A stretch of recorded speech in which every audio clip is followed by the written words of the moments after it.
But Professor, but how do they do it? When we talk about personalities, how magical can they be? Till this moment, people still talk about Awo and Zik. We still have their followers till date. How do they get so charismatic that they have that kind of effect? Sulai, you got your finger on the charisma, charismatic leader. You go to Weber. We are still at the level of the charismatic leader. For certain reasons, people just have faith. They believe in these persons as miracle workers, and they follow them almost fanatically. Okay, so that is what, when you see General Buhari give his clenched finger salute and there's Sai Baba and all these things, he's definitely charismatic. And even his body language, his courage, it looks very presidential. Pardon you that the statement.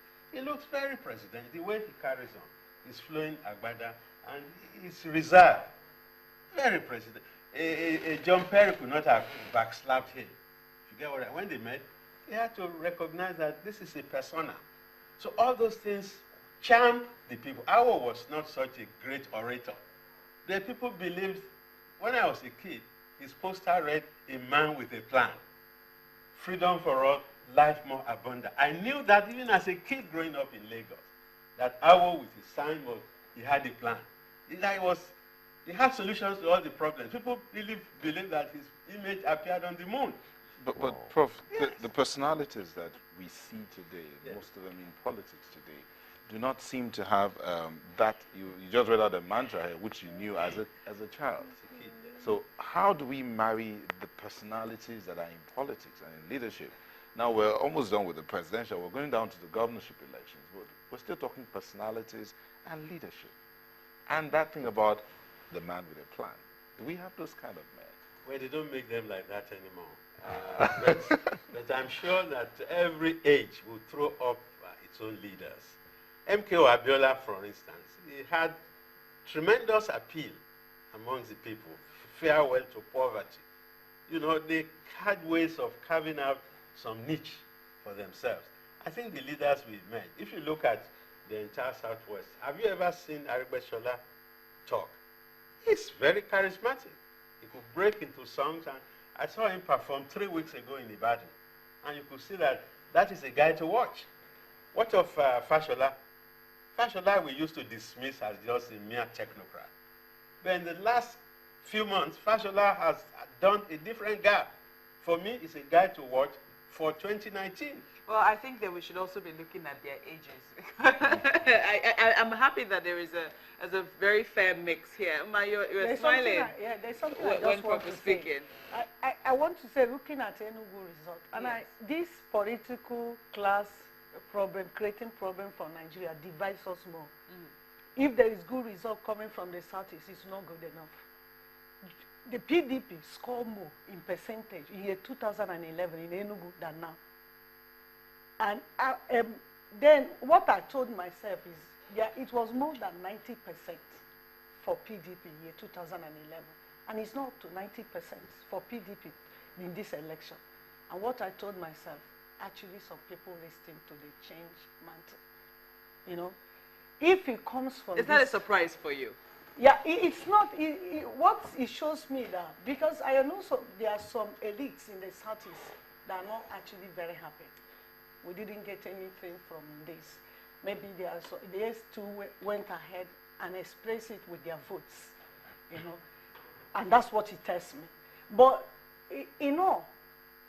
when I said that I didn't see any changes, when I saw the alignments going on in campaign and preparation for the election, and when people are going both in Kogi and Kuala, I know what will happen. It just takes a student of history to know what is going to happen. But that's my major concern. But you know that in Kogi, yes, General Buhari didn't win Kogi in 2011 elections. But when you see the people, like we agree that individuals is what people look out for. What has changed about his individuality because the in 2015? Have now left that PDP and joined a new party. Sorry to interrupt you, but the governor, Idris Wada, is still in the PDP. There are people who, in the states, who are even more powerful politically than governors. Oh, than Who, governors. when people see, they will say, like there are some governors in the north, that the people who even, by now, they will say, you will go to them and say Buhari, and they want to throw stones, you know. So there are people who are more powerful politically in the states than the governors.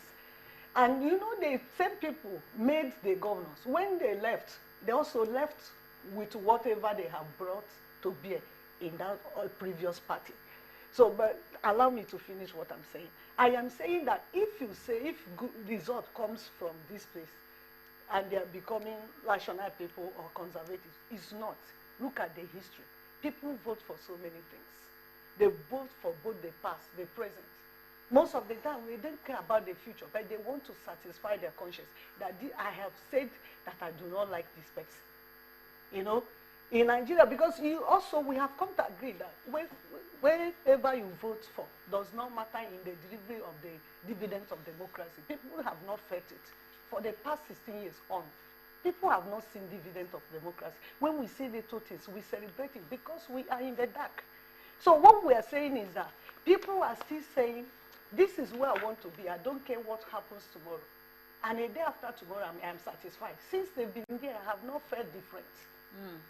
And this is it. It's not about people being rational. It's about people having deep convictions that this is where I want to be.